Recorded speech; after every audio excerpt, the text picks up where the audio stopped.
Hello साथियों, स्वागत है आप सभी का हमारे चैनल पर। तो साथियों, आज की क्लास में हम बिहार बोर्ड एग्जाम 2025 के लिए क्लास 12 होम साइंस का लेसन 18 जिसका नाम है बैंकिंग, बचत और निवेश। इस चैप्टर का देखिए थ्योरी प्लस सब्जेक्टिव क्वेश्चन जो कर रहे थे, उसका जो है पार्ट 3 हम आप लोगों के लिए लेकर आए हैं। पार्ट 3 इसमें क्या करेंगे कि इस चैप्टर का जो है इस सेशन में इस चैप्टर का जो भी टॉपिक बचा हुआ है उसको क्या करेंगे, पूरी तरह से खत्म करेंगे। और इस चैप्टर से संबंधित जितने भी इम्पोर्टेंट सब्जेक्टिव क्वेश्चन बनते हैं, लघु उत्तरीय और दीर्घ उत्तरीय, सभी क्वेश्चन के बारे में आप लोग को बताएंगे। ठीक है, तो आज का सेशन जो है पार्ट 3 की शुरुआत जो है यहाँ से करेंगे। पार्ट 1 में ये सभी जो है, पार्ट 1 और 2 में जो है ये सभी चेक और चेक के जो है प्रकार के बारे में पढ़ चुके हैं। ठीक है, ये सभी जो है पार्ट 1 और पार्ट 2 में पढ़ चुके हैं। तो आज के सेशन के पार्ट पार्ट 3 का जो शुरुआत करेंगे, बचत के बारे में पढ़ चुके हैं। बचत काफी इंपॉर्टेंट टॉपिक है। ठीक है, तो बचत के बारे में, और ये क्वेश्चन भी काफी इंपॉर्टेंट है। बचत और संचय में अंतर, ये सभी जो है पार्ट 1 और 2 में पढ़ चुके हैं। ठीक है, उसके बाद देखिए भारत में निवेश के जो है अवसर, निवेश के अवसर यानी कि निवेश के साधन, ये सभी पढ़ चुके हैं। जैसे डाकघर होता है, उसके बाद देखिए म्यूचुअल फंड होता है, उसके बाद भारतीय जीवन बीमा निगम होता है। इन सभी के बारे में जो है पार्ट 2 में जो है पढ़े थे। ठीक है, तो आज के सेशन के देखिए डाकघर के बारे में पढ़ चुके हैं। इंपॉर्टेंट है, प्रीवियस ईयर है, पूछा गया क्वेश्चन है। ठीक है, डाकघर के बारे में। तो आज के सेशन में देखिए डाकघर के द्वारा चलाए गए जो प्रमुख योजना है, उस प्रमुख योजना में देखिए 4 योजना के बारे में जो है पार्ट 2 में पढ़े थे। डाकघर बचत खाता, उसके बाद डाकघर सावधि जमा खाता, उसके बाद पंचवर्षीय डाकघर, उसके उसके बाद ये सभी जो योजना है उसके बारे में पढ़े हैं। उसके बाद डाकघर मासिक आय योजना खाता, इन सभी के बारे में पढ़े हैं।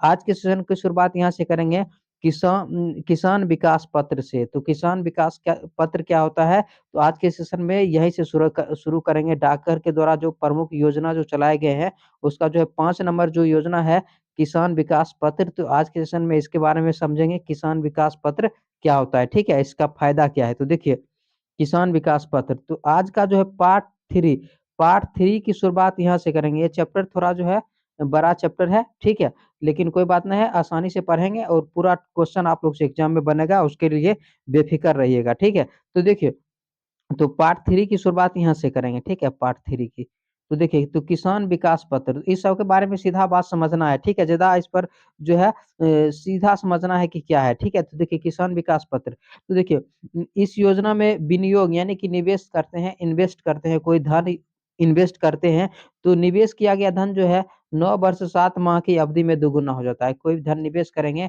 तो 9 वर्ष और 7 माह की अवधि में क्या हो जाएगा, वो धन जो है दुगुना हो जाता है। तो यही किसान विकास पत्र का क्या है, फायदा है। ठीक है, तो फायदा याद रखिएगा।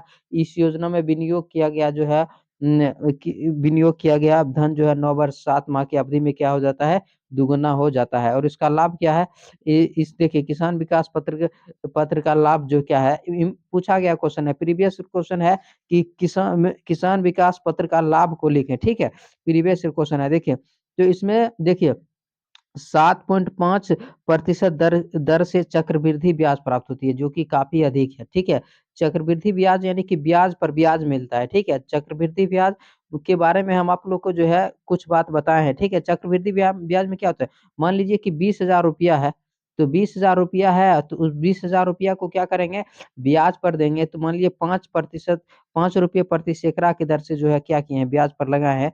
तो क्या होगा कि एक महीना में जो है क्या होगा कि 1,000 रुपये ब्याज होगा।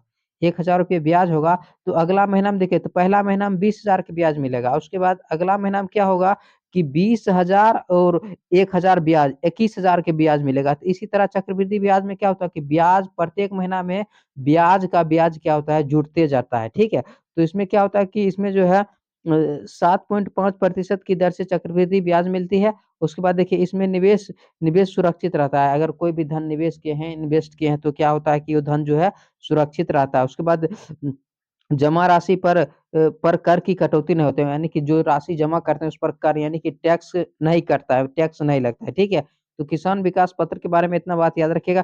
और इस किसान विकास पत्र का हानि क्या है, तो नियोजित धन लंबी अवधि के लिए लॉक हो जाता है, यानी कि अगर उसमें जमा किए हैं धन तो लंबी अवधि यानी कि जिस अवधि के लिए उसको जो है क्या करेंगे, धन को वापस करने का जो तिथि होता है वो एक फिक्स तिथि होता है। तो इससे क्या होता है कि जो धन उसमें नियोजित जो धन होता है, जो इन्वेस्ट करते हैं वो लंबी अवधि के लिए क्या होता है, लॉक हो जाता है। ठीक है, उसके बाद देखिए, उसके बाद नेक्स्ट है देखिए 15 वर्षीय जन भविष्य निधि। तो 15 वर्षीय जन भविष्य निधि क्या है, तो देखिए इसमें क्या होता है कि विनियोग सीमा एक वित्तीय वर्ष में 500 रु तथा अधिकतम देखिए 1.5 लाख 1.5 लाख रुपया जो है होती है। ठीक है, देखिए 1.5 लाख, इकाई दहाई सैकड़ा हजार 10,000 लाख, यानी कि 1,50,000 रुपया क्या होती है विनियोग किया गया धन जो है न्यूनतम क्या होता है। देखिए विनियोग सीमा एक वित्तीय वर्ष में, यानी कि एक वर्ष में क्या होता है कि 500 रुपया तथा अधिकतम, कम से कम 500 रुपया और अधिकतम जो है क्या होता है 1.5 लाख रुपया विनियोग कर सकते हैं, यानी कि इन्वेस्ट कर सकते हैं इसमें, किसमें, 15 वर्षीय जन भविष्य निधि में। और ये जमा आय कर मुक्त होता है, और इस आय जो जमा करते हैं इसमें कर मुक्त होता है, कोई टैक्स नहीं लगता है। ठीक है, तो इसके बारे में इतना ही बात आप लोग याद रखिएगा। नेक्स्ट है देखिए राष्ट्रीय बचत पत्र। तो राष्ट्रीय बचत पत्र क्या होता है कि इसमें ऑब्जेक्टिव के लिए याद रखिएगा कि राष्ट्रीय बचत पत्र में क्या होता है कि 7.7% ब्याज मिलती है। ऑब्जेक्टिव क्वेश्चन पूछ लिया जाएगा कि राष्ट्रीय बचत पत्र में ब्याज कितना मिलता है, तो प्रति वर्ष देखिए 7% ब्याज मिलती है। ठीक है, और यह देखिए 1,000 रुपये से प्रारंभ होती है। कितना से प्रारंभ होती है, 1,000 रुपये से प्रारंभ होती है। और इसमें आयकर जो यह आयकर कर से मुक्त होती है, यानी कि जो रुपया होता है वह कर से मुक्त होती है। कर यानी कि जो टैक्स होता है वो जो रुपया उसमें इन्वेस्ट करते हैं, जमा करते हैं, उस पर टैक्स नहीं लगता है। ठीक है, नेक्स्ट है देखिए वरिष्ठ नागरिक बचत योजना। तो वरिष्ठ नागरिक योजना क्या है, तो देखिए यह योजना 60 वर्ष से अधिक आयु वाले व्यक्तियों के लिए है। तो आप लोग से पूछ लिया जाएगा कि वरिष्ठ योजना उपयुक्त होते हैं 10 वर्ष आयु वाले व्यक्ति के लिए, 20, 30, इस तरह से 60। तो याद रखिएगा ऑब्जेक्टिव के लिए इंपॉर्टेंट यही सब क्वेश्चन ऑब्जेक्टिव में देखिएगा। होम साइंस का जो ऑब्जेक्टिव क्वेश्चन रहेगा पूरा पूरा आसान क्वेश्चन आप लोग से पूछा जाएगा। ठीक है, और यही सब क्वेश्चन, तो देखिए यह योजना 60 वर्ष से अधिक आयु वाले व्यक्तियों के लिए है। उसके बाद देखिए इस इस खाते में केवल एक बार इस खाते में केवल एक बार ही धन जमा किया जाती है, यानी कि वरिष्ठ नागरिक बचत जो योजना होता है, इस योजना में क्या करते हैं, इस खाते में सिर्फ एक बार ही धनराशि जमा की जाती है। ठीक है, जो जो 1,000 रुपये गुणांक, यानी 1,000 रुपये की गुणांक और 30 लाख रुपये से अधिक नहीं होते। 1,000 रुपये की गुणांक मतलब क्या, 1,000 हो सकता है, 2,000 हो सकता है, 3,000 हो सकता है, 4,000, 5,000, 10,000, 20,000, और उतना ही में मतलब 30 लाख रुपये तक से अधिक नहीं होना चाहिए। उतना रुपया इसमें क्या कर सकते हैं, एक बार के लिए जमा कर सकते हैं। 1,000 का गुणांक मतलब होता है कि जो 1,000 से पूरी तरह से करता हो, जैसे 2,000 है, 1,000 से पूरी तरह से क्या होता है कि पूरी तरह से उसमें भाग लग जाता है। ठीक है, और इस योजना के अंतर्गत जमा योजना में 8.2% प्रति वर्ष की वार्षिक ब्याज रूप से मिलती है। ठीक है, तो देखिए प्रति वर्ष ब्याज कितना मिलता है, 8.2% प्रति वर्ष ब्याज वार्षिक ब्याज रुपये में मिलती है, जो कि काफी अधिक है। ठीक है, इतना ब्याज अभी नहीं मिलता है। ठीक है, लेकिन इस योजना के द्वारा क्या होता है कि दिया जाता है वरिष्ठ लोगों को। ठीक है, और यह ब्याज कर मुक्त होता है, और ये ब्याज जो होता है कर मुक्त होता है, इसमें टैक्स नहीं लगता है। देखिए अभी ये सभी देखिए किसान विकास पत्र ये इम्पोर्टेंट है। उसके बाद देखिए अभी जो पढ़े हैं वो देखिए 15 वर्षीय भविष्य निधि, उसके बाद देखिए राष्ट्रीय बचत पत्र, वरिष्ठ नागरिक बचत योजना। अब जो पढ़ेंगे ये काफी इम्पोर्टेंट है, 5 मार्क्स में भी पूछ लिया जाता है, डाकघर सुकन्या समृद्धि खाता। ठीक है, क्वेश्चन पूछ लिया जाएगा कि डाकघर सुकन्या समृद्धि खाता योजना से आप क्या समझते हैं, या डाकघर खाता सुकन्या समृद्धि योजना पर संक्षिप्त टिप्पणी लिखे। ठीक है, तो ये सभी देखिए याद करने वाला चीज है, आप लोग 2-4 बार पढ़िएगा, लिखिएगा, आप लोग को याद होगा। ठीक है, देखिए यह केंद्र सरकार द्वारा वर्ष 2015 में प्रारंभ की गई योजना है। सबसे पहले ऑब्जेक्टिव के लिए याद रखिएगा कि डाकघर सुकन्या समृद्धि योजना है, किसके द्वारा शुरू किया गया, केंद्र सरकार के द्वारा। कब शुरू किया गया, 2015 में प्रारंभ की गई योजना है। ठीक है, जो देखिए जो बेटी बचाओ बेटी पढ़ाओ अभियान का एक भाग है। आप लोग से पूछ लिया जाएगा कि डाकघर सुकन्या समृद्धि योजना किस योजना का एक भाग है, तो बेटी बचाओ बेटी पढ़ाओ योजना का एक भाग है। ठीक है, उसके बाद देखिए इस योजना का उद्देश्य बेटियों के भविष्य को उज्ज्वल बनाने के लिए माता-पिता को बचत करने की सुविधा देता है। यानी कि बेटियाँ जो होती है, जो लड़की होती है, उसके भविष्य को उज्ज्वल बनाने के लिए क्या होता है कि माता-पिता को बचत करने की क्या हो करती है, सुविधा प्रदान करना है, ठीक है? तो इसको याद रखिएगा, ये इम्पोर्टेंट योजना है, ठीक है? इसके बारे में आप लोग अभी 3 योजना बताएँगे जो इम्पोर्टेंट है, निश्चित रूप से आपके एग्ज़ाम में तीनों में से एक ज़रूर पूछेगा, ठीक है? इस पर आप लोग ध्यान दीजिएगा।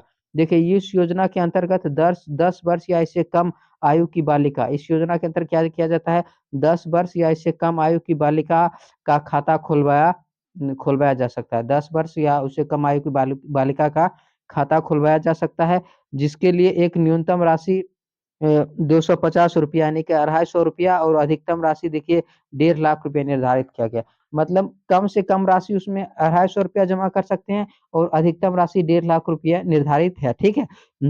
देखिए आवेदिका यानी बालिका का जो पेरेंट्स होता है, वो अपनी आवश्यकता के अनुसार क्या होता है कि उसमें जो है रुपये को जमा कर सकते हैं, ठीक है? तो देखिए आवेदिका अपनी सुविधा अनुसार बेटी के खाते में पैसा जमा कर सकते हैं, जिसमें लाभार्थी को खाता खोलने की तिथि से 15 वर्ष तक के खाते में रकम जमा करनी होती है। यानी खाता खोलने से लेकर 15 वर्ष तक खाते में रकम जमा करनी होती है, जिसके बाद बालिका के 21 वर्ष होने के बाद वह खाता संपूर्ण धनराशि निकाली जा सकती है।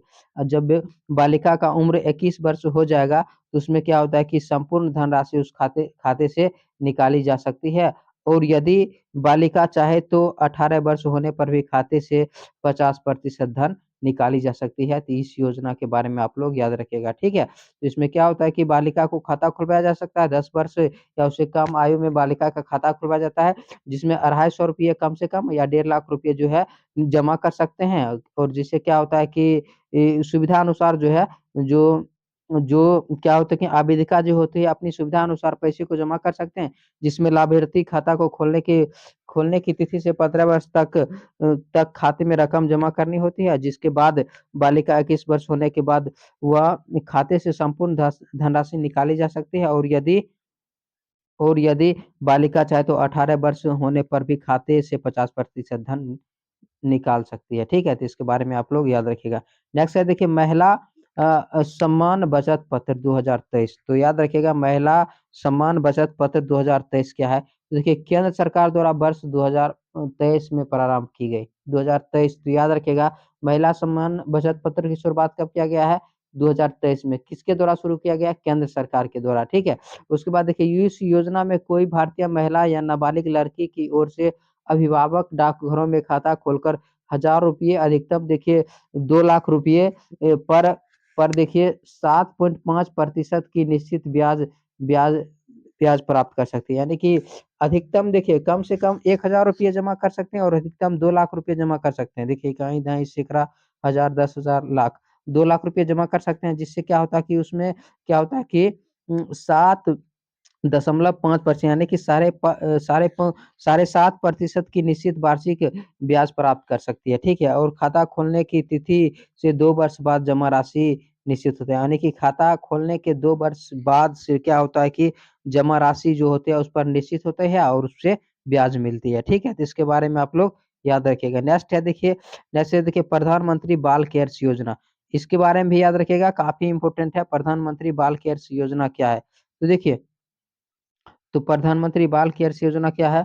तो देखिए, बच्चों के लिए पीएम केयर्स योजना यानी कि प्रधानमंत्री केयर्स योजना 29 मई 2021 को प्रधानमंत्री द्वारा प्रारंभ की गई। तो याद रखिएगा प्रधानमंत्री बाल केयर्स योजना की शुरुआत कब किया गया? 29 मई 2021 को, ठीक है? उसके बाद देखिए इसका उद्देश्य है कि उन बच्चों को समर्थन करना है, यानी कि इसका उद्देश्य क्या है? उन बच्चों को समर्थन करना जिन्होंने 11 मार्च 2020 से 18 फरवरी 2022 के दौरान अपने माता-पिता या कानूनी अभिभावक या देखिए दत्तक माता-पिता यानी कि जो उसको देख-रेख करता है, दत्तक माता-पिता या जीवित माता-पिता दोनों को कोविड-19 यानी कि कोविड-19 महामारी के कारण खो दिया। यानी कि कोविड-19 महामारी के कारण जो अपने माता-पिता या अभिभावक को खो दिए हैं, तो उसका ही समर्थन करना इस योजना का क्या है? उद्देश्य है, ठीक है? याद रखिएगा पूछा लिया जाएगा ऑब्जेक्टिव क्वेश्चन कि प्रधानमंत्री बाल केयर्स योजना का मुख्य उद्देश्य क्या है? तो मुख्य उद्देश्य है कि जो कोविड-19 के कारण जिन बच्चों ने अपने अभिभावक, अपने माता-पिता को खो दिया है, उनका क्या करना है? समर्थन करना है, ठीक है? उसके बाद देखिए योजना का उद्देश्य बच्चों के व्यापक देखभाल और सुरक्षा सुनिश्चित करना। इस योजना का उद्देश्य है कि वैसे बच्चों को जो है व्यापक मतलब क्या अच्छी तरह से देखभाल करना और सुरक्षा करना सुनिश्चित करना है। साथ ही बच्चों को शिक्षा के माध्यम से सशक्त बनाना और बच्चों को जो है शिक्षा के माध्यम से क्या है सशक्त बनाना है और 23 वर्ष की आयु तक पहुँचने पर वित्तीय सहायता के साथ आत्मनिर्भर बनना है। और बच्चा का उम्र जब जो देखिए 23 वर्ष का हो जाएगा तो उसको वित्तीय सहायता यानी कि सरकार के द्वारा कुछ सहायता, कुछ धनराशि के सहायता करके उसको क्या करना है आत्मनिर्भर बनाना है, ठीक है? तो प्रधानमंत्री बाल केयर्स योजना के बारे में आप लोग याद रखिएगा। नेक्स्ट है देखिए ये सभी क्या है भारत में निवेश के जो है भी साधन है। तो दूसरा साधन पहला साधन क्या था डाकघर और डाकघर के द्वारा प्रमुख चलाया गया योजना। तो अब दूसरा साधन है म्यूचुअल फंड। तो देखिए म्यूचुअल फंड के बारे में 2 नंबर में क्वेश्चन पूछ लिया जाता है शॉर्ट क्वेश्चन 2 नंबर का, ठीक है? लघु उत्तरीय क्वेश्चन। तो देखिए म्यूचुअल फंड क्या होता है? देखिए म्यूचुअल फंड अंग्रेजी शब्द है। तो म्यूचुअल फंड के बारे में याद रखिएगा यह एक अंग्रेजी शब्द है जिसे हिंदी में पारस्परिक निधि कहते हैं, ठीक है? ऑब्जेक्टिव के लिए याद रखिएगा म्यूचुअल फंड का हिंदी नाम क्या होता है? पारस्परिक निधि होता है, ठीक है? किंतु इसका अंग्रेजी नाम अधिक प्रचलित है, लेकिन इसका अंग्रेजी नाम क्या है? अधिक प्रचलित है। यह एक प्रकार का सामूहिक निवेश होता है कि यानी समूह बनाकर इसमें क्या करते हैं? निवेश करते हैं और उसके देखिए निवेशकों के समूह मिलकर स्टॉक अल्प अवधि के लिए अल्प अवधि के निवेश इत्यादि में निवेश करते हैं। यानी कि अल्प अवधि के लिए किसी किसी कंपनी या किसी कंपनी में क्या करते हैं? निवेश करते हैं। निवेश माने कि इन्वेस्टमेंट करते हैं। किसी कंपनी हो गया, किसी व्यापारी में क्या करते हैं? अल्प अवधि के लिए माने यानी कि कुछ समय 3 महीना, 6 महीने, साल भर के लिए क्या करते हैं? निवेश करते हैं। देखिए, उसके बाद देखिए यूटीआई ए एएमसी देखिए यूटीआई एएमसी भारत की सबसे पुरानी म्यूचुअल फंड कंपनी है। ऑब्जेक्टिव के लिए याद रखिएगा कि भारत की सबसे पुरानी म्यूचुअल फंड कंपनी कौन से है? यूटीआई उसके बाद एएमसी, ठीक है? तो याद रखिएगा। उसके बाद देखिए म्यूचुअल फंड में एक फंड प्रबंधक होता है। म्यूचुअल फंड में क्या होता है? एक फंड प्रबंधक होता है जो फंड के निवेश को निर्धारित करता है और लाभ और हानि के हिसाब रखता है। और फंड प्रबंधक का काम क्या होता है कि फंड के निवेश को निर्धारित करता है। यानी कि कितना रुपया उसमें निवेश करना है, विनियोग करना है, उसको निर्धारित करता है और लाभ हानि का भी हिसाब रखता है। इस प्रकार हुए लाभ नुकसान को निवेशकों में बाँट दिया जाता है और उसमें किसी भी प्रकार का लाभ हानि हुआ, उसमें जो निवेश करता है, उसमें जो पैसा लगाता है, उसको क्या किया जाता है? बाँट दिया जाता है, ठीक है? तो म्यूचुअल फंड के बारे में इतना बात याद रखिएगा। उसके बाद देखिए म्यूचुअल फंड के शेयर की कीमत नेट एसेट वैल्यू या एनवी कहलाती है। एनबी एनएबी कहलाती है। तो इसके बारे में आप लोग ऑब्जेक्टिव के लिए याद याद रखिएगा कि म्यूचुअल फंड की जो शेयर की कीमत के जो कीमत जो होती है उसके नेट एसेट वैल्यू या एन एनबी एनएबी कहलाती है, ठीक है? उसके बाद देखिए म्यूचुअल फंड योजना में इंडेक्स फंड उसके बाद देखिए सर्विस डाइवर्सिफाइड फंड, ठीक है? इंडेक्स फंड, डाइवर्सिफाइड फंड, उसके बाद देखिए लार्ज कैप फंड, उसके बाद देखिए मिड मिड कैप स्कीम और कर बचाव योजना, टैक्स सेविंग स्कीम जिससे बहुत विकल्प उपलब्ध है। तो इसके लिए शॉर्ट क्वेश्चन 2 नंबर क्वेश्चन के लिए याद रखिएगा कि जो म्यूचुअल फंड योजना के अंतर्गत और कौन-कौन से योजना आते हैं तो याद रखिएगा इंडेक्स फंड, उसके बाद देखिए डाइवर्सिफाइड फंड, उसके बाद देखिए large cap fund, mid cap scheme और कर बचाव योजना, ये सभी क्या है बहुत सारे विकल्प इसमें क्या है उपलब्ध है, ठीक है? नेक्स्ट देखिए निवेश का जो तीसरा विधि है वो है देखिए क्या है भारतीय जीवन बीमा निगम। तो देखिए भारतीय जीवन बीमा ये सभी क्या है निवेश के साधन है। देखिए निवेश के साधन यहाँ पर देखिए निवेश के साधन यहाँ पर पढ़ रहे हैं। तो देखिए निवेश के साधन देखिए भारत में निवेश के साधन तो पहला डाकघर के बारे में पढ़े हैं, म्यूचुअल फंड के बारे में पढ़े, अब पढ़ेंगे भारतीय जीवन बीमा निगम। तो देखिए भारतीय जीवन बीमा निगम क्या होता है इसके बारे में जो है पढ़ेंगे। देखिए तो देखिए भारतीय जीवन बीमा निगम, ठीक है? इसको एलआईसी कहते हैं। देखिए life insurance corporation of India. तो एलआईसी पूरा नाम भी आप लोग याद रखिएगा। 2 मार्क्स में पूछ लिया जाता है एलआईसी पूरा नाम क्या होता है? तो पूरा नाम याद रखिएगा life insurance corporation of India. ठीक है?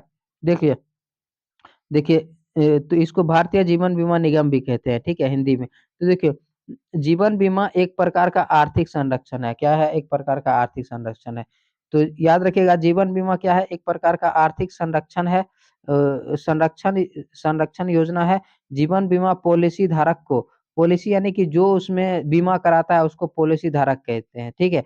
पॉलिसी धारक को जिन परिस्थितियों के लिए बीमा करवाया गया हो उसे निश्चित राशि देने की घोषणा करता है। यानी कि हम किसी राशि को जमा कर रहे हैं, मान लीजिए 1 लाख रुपया जमा कर रहे हैं, 1 लाख रुपया जमा कर रहे हैं, हमको 5 वर्ष में फिर वह रुपया ब्याज सहित चाहिए, तो 5 वर्ष में उसका काम होता है कि जीवन बीमा का जो काम होता है कि वो 5 वर्ष में हमको पूरा रुपया लौटाएगा, इसका क्या करता है वो घोषणा करता है, ठीक है? तो याद रखिएगा, उसमें निश्चित राशि देने की घोषणा करता है। भारतीय जीवन बीमा निगम सार्वजनिक क्षेत्र की वित्तीय संस्था है। सार्वजनिक क्षेत्र मतलब क्या है कि ये सरकार और निजी व्यक्ति दोनों के संपर्क में होते हैं। सार्वजनिक मतलब क्षेत्र मतलब है कि ये सरकार के अधीन में होते हैं, और कुछ जो है सरकार का भी इसमें निवेश होता है, और प्राइवेट जो है व्यक्तियों का भी क्या होता है इसमें निवेश होता है, ठीक है? तो माने कि व्यक्ति और सरकार दोनों का निवेश होता है, ठीक है? याद रखिएगा, भारतीय जीवन बीमा निगम सार्वजनिक क्षेत्र की वित्तीय संस्था है, जिसमें लोग अपने को सुरक्षित करने के लिए कुछ राशि जमा करते हैं। अपने मतलब लोग क्या करते हैं कि कुछ राशि उसमें जमा करते हैं, ताकि 10 साल बाद, 15 साल बाद कभी उसकी आवश्यकता हो तो उस आवश्यकता को पूर्ति करने के लिए वो राशि पुनः वो प्राप्त कर सके, ठीक है? और देखिए, और समय पड़ने पर वह संस्था उन्हें सुविधाएँ उपलब्ध कराती है, और समय पड़ने पर वो सुविधाएँ क्या करती है, वो संस्था जो क्या करती है, उन्हें सुविधाएँ उपलब्ध कराती है। देखिए, जैसे देखिए, मृत्यु, असमर्थता, उसके बाद चोरी, दुर्घटना और अन्य परिस्थितियों में सुरक्षा के लिए जीवन बीमा की विभिन्न योजनाएँ ली जा सकती है, ठीक है? तो याद रखिएगा। उसके बाद देखिए, बीमा बीमा के नियमों को पॉलिसी कहा जाता है। याद रखिएगा, जीवन बीमा निगम जो होता है उसके बीमा का जो नियम होता है उसको पॉलिसी कहा जाता है। जो पॉलिसी लेता है उसे पॉलिसी धारक कहते हैं, और जो पॉलिसी यानी जो बीमा कराता है उसी को क्या कहते हैं? उसे पॉलिसी धारक कहा जाता है, ठीक है? पॉलिसी धारक निगम को निर्धारित राशि देने के संकल्प करता है। यानी कि पॉलिसी धारक जो होता है निगम, यानी कि बीमा जो होता है, जो संस्था होता है, उसको जो है क्या होता है कि निर्धारित राशि यानी कि जो राशि जमा करना है उस जमा करने का क्या करता है? संकल्प करता है, जिसे प्रीमियम कहते हैं। उसे क्या कहते हैं? प्रीमियम कहते हैं। उसके बाद देखिए, जीवन बीमा के उद्देश्य क्या है? तो देखिए, तो जीवन बीमा के उद्देश्य क्या है? जीवन बीमा का उद्देश्य देखिए, पॉलिसी धारक धारक की आकस्मिक मृत्यु पर परिवार को आर्थिक सुरक्षा प्रदान करते हैं। यानी कि जो पॉलिसी धारक है, यानी कि जो बीमा करवाया है, तो उसका अगर मृत्यु हो जाए तो परिवार को क्या करते हैं कि आर्थिक सुरक्षा प्रदान करती है, ठीक है? उसके बाद देखिए, आयकर से छूट देती है, यानी कि उसको किसी भी प्रकार का जो है आयकर जो होता है उसमें किसी भी प्रकार आयकर से क्या होती है कि छूट होती है, ठीक है? उसके बाद देखिए, आयकर यानी कि टैक्स से छूट होती है, ठीक है? उसके बाद देखिए, धन को सुरक्षित रखना, धन सुरक्षित रहता है, बचत का क्या है? अच्छा साधन है, बचत का क्या है? अच्छा साधन है। उसके बाद देखिए, बच्चों की शादी-विवाह का प्रावधान करता है, यानी कि थोड़े-थोड़े रुपया जमा करना है, और बच्चों की शादी करने के समय जब फिक्स हो जाता है तो क्या होता है कि उसमें रुपया निकाल लिया जाता है। तो जिससे क्या होता है कि बच्चों के शादी-विवाह के लिए प्रावधान करती है, ठीक है? और राष्ट्र निर्माण में क्या होती है?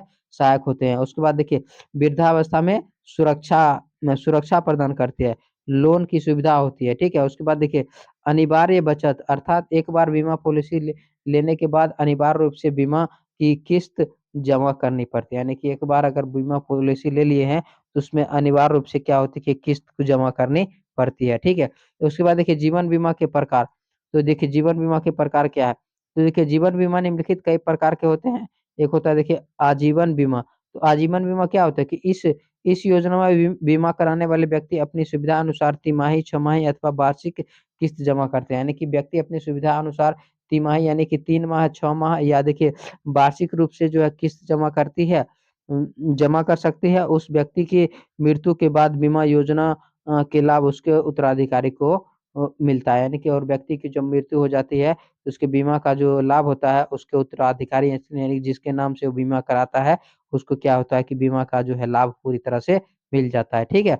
उसके बाद ये देखिए, सीमित भुगतान आजीवन बीमा। तो सीमित भुगतान आजीवन बीमा क्या है? तो देखिए, इस योजना में बीमा कराने वाले व्यक्ति को निश्चित धन निश्चित अवधि तक जमा करना पड़ता है, यानी कि निश्चित धन, यानी कि हमको 1000 रुपया ही जमा करना है प्रत्येक मंथ।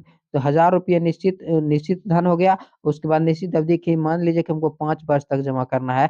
तो इसी तरह क्या होता है कि इस योजना में बीमा कराने वाले व्यक्ति को निश्चित धन देखिए निश्चित अवधि तक जमा करना पड़ता है, परंतु बीमा का धन उसके उत्तराधिकारी को उसकी मृत्यु के बाद ही मिलता है। और बीमा का जो धन होता है उसके उत्तराधिकारी को क्या होता है कि उसके उत्तराधिकारी का मतलब क्या, जो उनको देख रेख करता है, जिसके नाम पर वो बीमा कराते हैं, जिस तो उसको क्या होता है कि उसके मृत्यु के बाद ही उसको क्या होता है कि वो धन मिलता है, ठीक है। उसके बाद देखिए बंदोबस्ती बीमा, तो बंदोबस्ती बीमा क्या होता है कि इसमें एक निश्चित अवधि जब प्रीमियम पूरी किस्त चुका देती है, यानी कि प्रीमियम जो होती है वो पूरी किस्त चुका देती है, तो बीमे का धन बीमा कराने वाले व्यक्ति को मिल जाती है, यानी कि प्रीमियम जब पूरा जितना जितना अमाउंट जमा करना होता है, जितना राशि जमा करना होता है, अगर सभी राशि जमा कर देते हैं तो बीमा बीमा का जो धन होता है बीमा कराने वाले व्यक्ति को मिल जाता है। यदि अवधि पूर्ण होने से पहले उस व्यक्ति की मृत्यु हो जाती है, और अवधि पूर्ण होने से पहले अगर उस व्यक्ति की मृत्यु हो जाती है तो बीमा की पूरी राशि उसके उत्तराधिकारी को मिल जाती है, ठीक है। उसके बाद देखिए संयुक्त संयुक्त जीवन बंदोबस्ती बीमा, तो संयुक्त जीवन जीवन जो है बंदोबस्ती बीमा क्या होता है? देखिए इसमें यह पॉलिसी चुने गए निश्चित वर्ग के 2 व्यक्तियों के लिए होती है। मतलब ये पॉलिसी जो होती है वो चुने गए निश्चित वर्ग के 2 व्यक्तियों के लिए होती है। इसमें यदि बीमा कराने वाले व्यक्तियों व्यक्तियों में से किसी एक की मृत्यु हो जाता है, बीमा कराने वाले व्यक्ति में से किसी एक की मृत्यु हो जाए तो दूसरे को बीमा का पूरा धन मिल जाता है। एक को मृत्यु होगा तो 2 व्यक्तियों का इसमें समूह होता है, तो एक की मृत्यु हो जाने के बाद क्या होता है कि बीमा का पूरा धन जो है दूसरे व्यक्ति को मिल जाता है। और देखिए अथवा निश्चित अवधि पूरी होने के बाद धनराशि मिल जाती है। यह देखिए यह बीमा पत्र ज़्यादातर पति-पत्नी करवाते हैं, और यह बीमा जो होती है संयुक्त जीवन बंदोबस्ती बीमा जो है ज़्यादातर कौन करवाते हैं? पति-पत्नी करवाते हैं, ठीक है। नेक्स्ट है देखिए बहुउद्देशीय बीमा पत्र, तो बहुउद्देशीय बीमा पत्र क्या होता है? देखिए यह बीमा कई उद्देश्य से कराया जाता है, ठीक है। तो यह बीमा कई उद्देश्य से कराया जाता है। देखिए इसमें परिवार की सुरक्षा, संतान की शिक्षा, विवाह, वृद्धावस्था में व्यवस्था आदि के लिए धन प्राप्त हो जाता है। यह बीमा के केवल 30 वर्ष तक की अवधि के लिए होता है, ठीक है। यह बीमा कितने वर्ष के लिए अवधि तक के लिए होता है? 30 वर्ष की अवधि के लिए होता है। उसके बाद देखिए बीमा कराने वाले व्यक्ति की आयु आयु 30 वर्ष से अधिक नहीं होनी चाहिए और 60 वर्ष से अधिक नहीं होनी चाहिए। इसमें बीमा कराने वाले व्यक्ति की आयु कितने 60 वर्ष से अधिक नहीं होना चाहिए बहुउद्देशीय बीमा पत्र में, ठीक है। उसके बाद देखिए निवेश के अन्य साधन, तो निवेश के अन्य साधन के बारे में देखिए प्रीवियस ईयर 5 मार्क्स का क्वेश्चन पूछ लिया गया है कि निवेश के अन्य साधनों का वर्णन कीजिए। तो देखिए अन्य साधन हम आप लोग को बताए हैं। देखिए पहला है देखिए सहकारी संस्थाएँ, तो देखिए यह एक व्यापारिक संगठन होता है। सहकारी संस्थाएँ क्या होता है कि मतलब 10-15 व्यक्ति आपस में मिलकर संगठन चलाते हैं, ठीक है? सामूहिक संगठन चलाते हैं, तो उसी को कहते हैं सहकारी संगठन। तो देखिए यह एक व्यापारिक संगठन है, जिसमें कुछ व्यक्ति मिलकर व्यापार करते हैं, और इसमें क्या होता है कि कुछ व्यक्ति मिलकर व्यापार करते हैं और लाभ आपस में निवेश की गई धनराशि के हिसाब से बाँट लेते हैं, और जो व्यक्ति जितना धनराशि निवेश करते हैं, उसके अनुसार क्या होते हैं कि लाभ को आपस में बाँट लेते हैं। सहकारी संस्थाओं को पंजीकृत होने के पश्चात कई प्रकार की सुविधाएँ प्राप्त होती है, और सहकारी संस्थाएँ जब पंजीकृत हो जाती है, तो उस पर जो है कई प्रकार की सुविधाएँ प्राप्त होती है, ठीक है? नेक्स्ट है देखिए बॉन्ड्स, तो बॉन्ड्स क्या होती है? तो देखिए यह सरकारी, गैर सरकारी कंपनियों द्वारा निश्चित अवधि के लिए निर्गमित किए जाते हैं, और यह क्या होता है कि सरकारी और गैर सरकारी कंपनियों द्वारा निश्चित अवधि के लिए देखिए निर्गमित किए जाते हैं। इन पर अधिक ब्याज मिलता है, और बॉन्ड्स पर क्या होती है कि अधिक ब्याज मिलता है, परंतु जमा राशि की सुरक्षा की सरकार की गारंटी नहीं होती है। लेकिन जो जमा राशि होती है उसकी सुरक्षा की सरकार की गारंटी नहीं होती है, ठीक है? उसके बाद देखिए लोक भविष्य निधि, तो लोक भविष्य निधि क्या होती है? यह योजना जनसाधारण के लिए होती है, और यह योजना किसके लिए होती है? लोक भविष्य निधि जो होती है, ये योजना जनसाधारण के लिए होती है। इस योजना में कोई भी व्यक्ति स्टेट बैंक ऑफ इंडिया में खाता खोलकर उस खाते में कुछ निश्चित राशि जमा कर सकता है। इस योजना में क्या होता है कि कोई भी व्यक्ति स्टेट बैंक ऑफ इंडिया में क्या कर सकते हैं? खाता खुलवा सकते हैं और उसमें निश्चित राशि जमा कर सकता है। इस राशि को जमा करने की अवधि वह अपनी इच्छा इच्छा अथवा सामर्थ्य के अनुसार तिमाही, छमाही अथवा वार्षिक चुन सकता है। अपने इच्छा अनुसार अनुसार जो है जमा करने की जो है तिथि जो है चुन सकते हैं, ठीक है। उसके बाद देखिए इस प्रकार इस प्रकार देखिए जमा की गई राशि 15 वर्ष की अवधि के ब्याज सहित मिल जाता है। और राशि को जमा करते रहिए और जब 15 वर्ष हो जाएगा तो उसमें ब्याज सहित क्या होता है कि राशि मिल जाती है। और देखिए यह राशि आयकर से मुक्त होते हैं, इस राशि पर किसी भी प्रकार का टैक्स नहीं लगता है। देखिए तथा व्यापारी वर्ग के लिए बहुत लाभकारी होता है। ऑब्जेक्टिव के लिए याद रखिएगा, व्यापारी वर्ग के लिए लाभकारी कौन सा होता है, तो व्यापारी वर्ग के लिए जो लाभकारी होते हैं लोक भविष्य निधि जो है व्यापारी वर्ग के लिए काफी लाभकारी होते हैं, ठीक है। उसके बाद देखिए लॉटरी लॉटरी चिट व्यवस्था, तो लॉटरी चिट व्यवस्था क्या है कि गैर सरकारी होती है। गैर सरकारी मतलब क्या, इस सरकार के अधीन नहीं होती है। गैर सरकारी यानी कि सरकार के अधीन नहीं होती है। यह योजना कुछ लोग मिलकर संचालित करते हैं, यानी कि कुछ व्यक्ति मिलकर ये योजना चलाते हैं, ठीक है। जितने व्यक्ति जितने व्यक्ति इस योजना के सदस्य होते हैं उतने ही माह की यह योजना होती है। यानी कि जितने व्यक्ति इस योजना के सदस्य होते हैं उतने ही माह की क्या होती है, उतने ही महीनों की यह योजना होती है। यह लोग अपनी सामर्थ्य अनुसार योजना चलाते हैं। लोग अपनी सामर्थ्य अनुसार क्या होती है कि योजना चलाती है। इसका लाभ क्या है, तो कम आय वाले व्यक्ति प्रति माह थोड़ा थोड़ा थोड़ा धन बचाकर थोड़ा थोड़ा धन यहाँ पर लिख लीजिएगा, थोड़ा थोड़ा धन बचाकर अपनी आवश्यकता की पूर्ति हेतु बड़ी धनराशि आसानी से प्राप्त कर लेते हैं, ठीक है। उसके बाद देखिए विशेष उसके बाद देखिए विशेष विशेष आवश्यकता के समय प्रत्येक व्यक्ति को आर्थिक सहयोग मिल मिल जाता है, ठीक है। तो लॉटरी चिट फंड के बारे में आप लोग याद रखिएगा। तो इस चैप्टर का पूरा थ्योरी कंप्लीट हो चुका है। अब कुछ प्रश्न उत्तर है, तो प्रश्न हम आप लोग को बता देते हैं।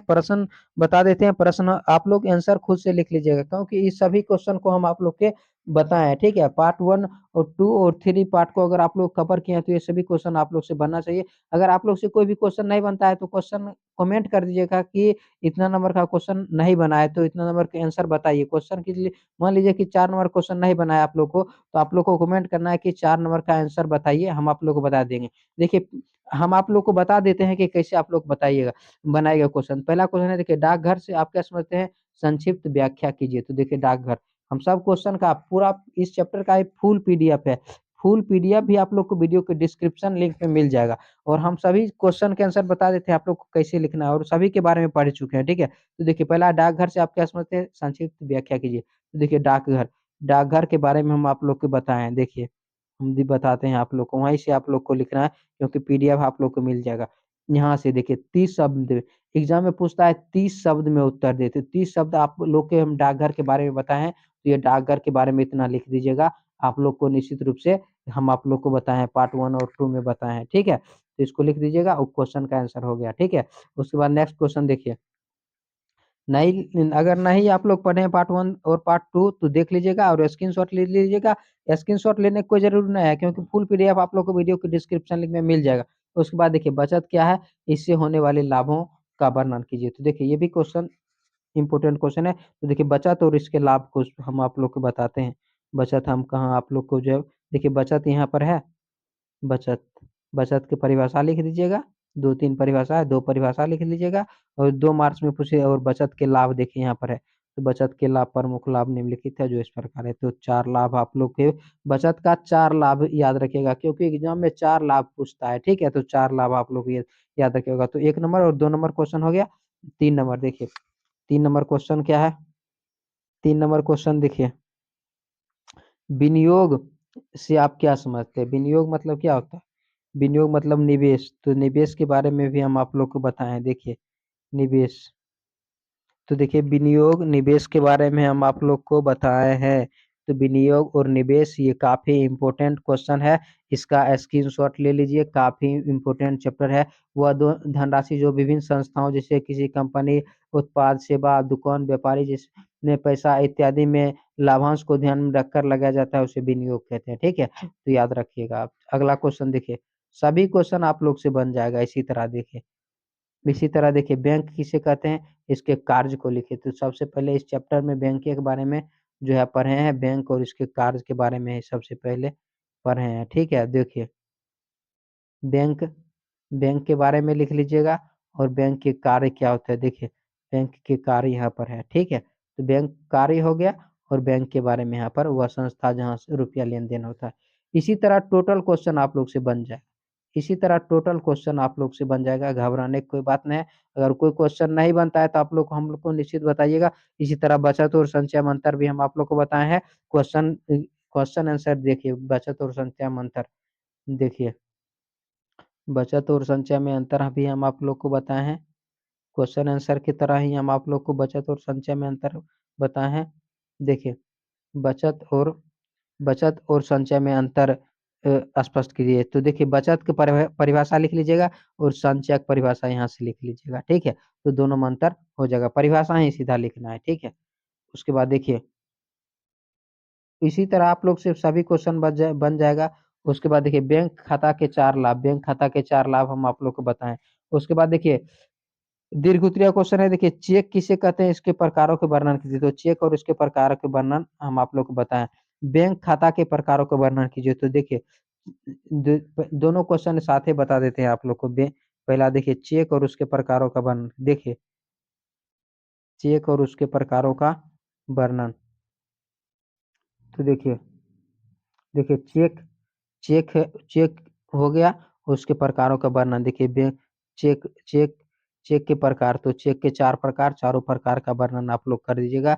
देखिए, वर्णन हम आप लोग बताएं, वाहक चेक, उसके बाद आदेश चेक, उसके बाद देखिए रेखांकित चेक या क्रॉस चेक, उसके बाद देखिए, उसके बाद ये जो चेक है खुला चेक हो गया। उसके बाद बैंक खाते के प्रकार, बैंक खाते के प्रकार, तो बैंक खाते के जो प्रकार के बारे में, तो आप लोग पहला देखिए बचत खाता है, ये देखिए।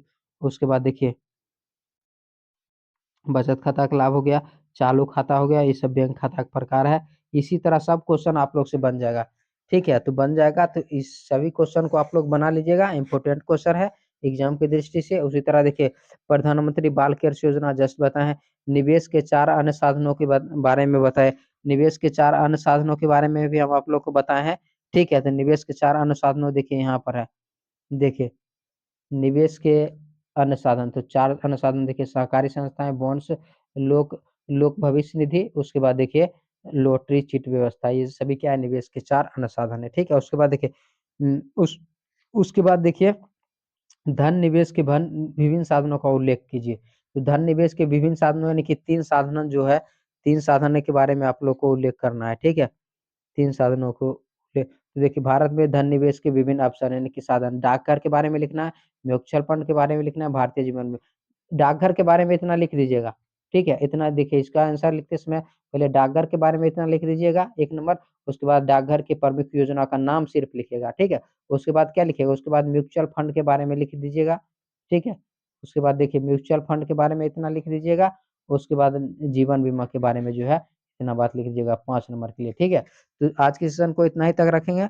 वीडियो पसंद आए तो वीडियो को लाइक कीजिए, शेयर कीजिए, और चैनल पर पहली बार है तो चैनल को सब्सक्राइब कीजिएगा, क्योंकि आप लोग को बेहतर तरीके से मॉडल सेट की तैयारी कराएंगे।